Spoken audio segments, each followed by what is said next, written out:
From translation, KJV, King James Version. This 290th day of the year. Today we are reading passages Mark 6-7.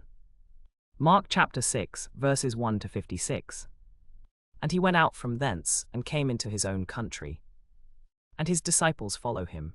And when the Sabbath day was come, he began to teach in the synagogue, and many hearing him were astonished, saying, From whence hath this man these things? And what wisdom is this which is given unto him, that even such mighty works are wrought by his hands? Is not this the carpenter, the son of Mary, the brother of James and Hoseas, and of Judah and Simon? And are not his sisters here with us? And they were offended at him. But Jesus said unto them, A prophet is not without honor, but in his own country, and among his own kin, and in his own house. And he could there do no mighty work, save that he laid his hands upon a few sick folk, and healed them. And he marveled because of their unbelief. And he went round about the villages, teaching. And he called unto him the 12, and began to send them forth by 2 and 2, and gave them power over unclean spirits, and commanded them that they should take nothing for their journey, save a staff only. No scrip, no bread, no money in their purse, but be shod with sandals, and not put on 2 coats. And he said unto them, In what place soever ye enter into an house, there abide till ye depart from that place. And whosoever shall not receive you, nor hear you when ye depart thence, shake off the dust under your feet for a testimony against them. Verily I say unto you, it shall be more tolerable for Sodom and Gomorrah in the day of judgment, than for that city. And they went out and preached that men should repent. And they cast out many devils, and anointed with oil many that were sick, and healed them. And King Herod heard of him. For his name was spread abroad, and he said that John the Baptist was risen from the dead, and therefore mighty works do show forth themselves in him. Others said that it is Elias, and others said it is a prophet, or as one of the prophets. But when Herod heard thereof, he said, It is John whom I beheaded. He is risen from the dead. For Herod himself had sent forth and laid hold upon John, and bound him in prison for Herodias' sake, his brother Philip's wife. For he had married her, for John had said unto Herod, It is not lawful for thee to have thy brother's wife. And Herodias had a quarrel against him, and would have killed him, but she could not. For Herod feared John, knowing that he was a just man and an holy, and observed him. And when he heard him, he did many things, and heard him gladly. And when a convenient day was come, that Herod on his birthday made a supper to his lords, high captains, and chief estates of Galilee. And when the daughter of the said Herodias came in, and danced, and pleased Herod and them that sat with him, the king said unto the damsel, Ask of me whatsoever thou wilt, and I will give it thee. And he sware unto her, Whatsoever thou shalt ask of me, I will give it thee unto the half of my kingdom. And she went forth, and said unto her mother, What shall I ask? And she said, The head of John the Baptist. And she came in straightway with haste unto the king, and asked, saying, I will that thou give me by and by in a charger the head of John the Baptist. And the king was sorry. Nevertheless for his oath's sake, and for their sakes which sat with him, he would not reject her. And immediately the king sent an executioner, and commanded his head to be brought. And he went and beheaded him in the prison, and brought his head in a charger, and gave it to the damsel. And the damsel gave it to her mother. And when his disciples heard of it, they came and took up his corpse, and laid it in a tomb.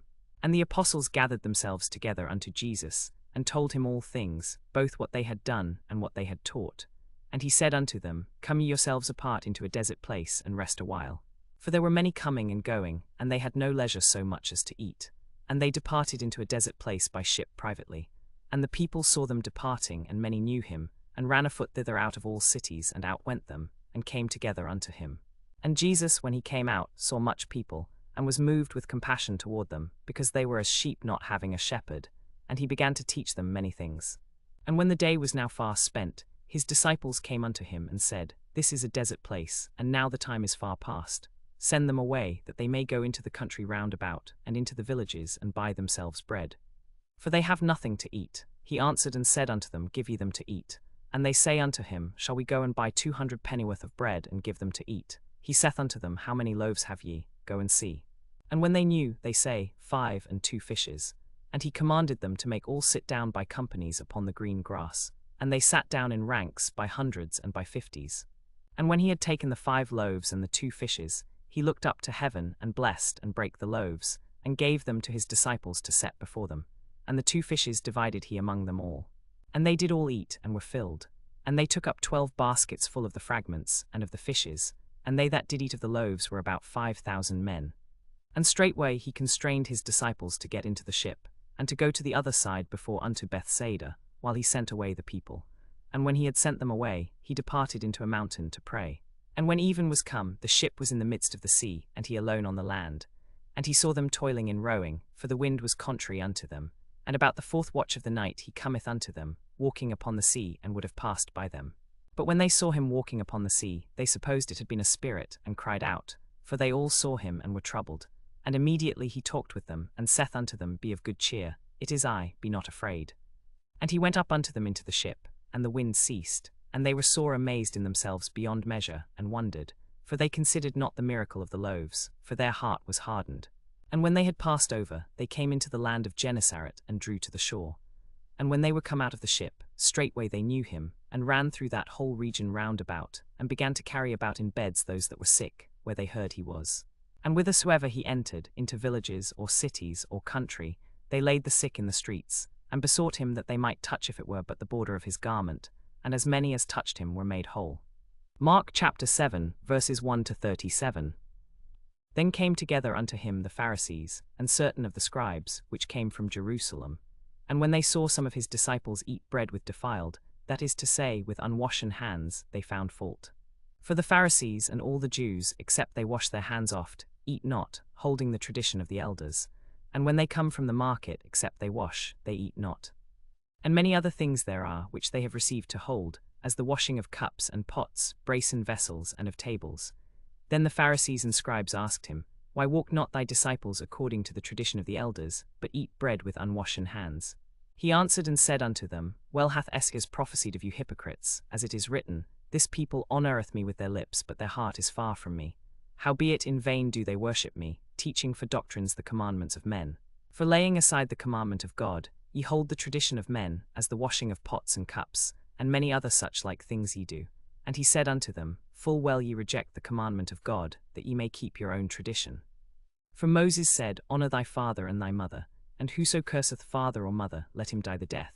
But ye say, If a man shall say to his father or mother, It is Corban, that is to say, a gift, by whatsoever thou mightest be profited by me, he shall be free, and ye suffer him no more to do aught for his father or his mother, making the word of God of none effect through your tradition, which ye have delivered, and many such like things do ye. And when he had called all the people unto him, he said unto them, Hearken unto me every one of you, and understand. There is nothing from without a man, that entering into him can defile him. But the things which come out of him, those are they that defile the man. If any man have ears to hear, let him hear. And when he was entered into the house from the people, his disciples asked him concerning the parable. And he saith unto them, Are ye so without understanding also? Do ye not perceive, that whatsoever thing from without entereth into the man, it cannot defile him? Because it entereth not into his heart, but into the belly, and goeth out into the draught, purging all meats. And he said, That which cometh out of the man, that defileth the man. For from within, out of the heart of men, proceed evil thoughts, adulteries, fornications, murders, thefts, covetousness, wickedness, deceit, lasciviousness, an evil eye, blasphemy, pride, foolishness. All these evil things come from within, and defile the man. And from thence he arose, and went into the borders of Tyre and Sidon, and entered into an house, and would have no man know it, but he could not be hid. For a certain woman, whose young daughter had an unclean spirit, heard of him, and came and fell at his feet. The woman was a Greek, a Syrophoenician by nation, and she besought him that he would cast forth the devil out of her daughter. But Jesus said unto her, Let the children first be filled, for it is not meet to take the children's bread, and to cast it unto the dogs. And she answered and said unto him, Yes, Lord. Yet the dogs under the table eat of the children's crumbs. And he said unto her, For this saying go thy way, the devil is gone out of thy daughter. And when she was come to her house, she found the devil gone out, and her daughter laid upon the bed. And again, departing from the coasts of Tyre and Sidon, he came unto the sea of Galilee, through the midst of the coasts of Decapolis. And they bring unto him one that was deaf, and had an impediment in his speech. And they beseech him to put his hand upon him. And he took him aside from the multitudes, and put his fingers into his ears, and he spit, and touched his tongue. And looking up to heaven, he sighed, and saith unto him, Ephphatha, that is, be opened. And straightway his ears were opened, and the string of his tongue was loosed, and he spake plain. And he charged them that they should tell no man, but the more he charged them, so much the more a great deal they published it. And were beyond measure astonished, saying, He hath done all things well. He maketh both the deaf to hear, and the dumb to speak.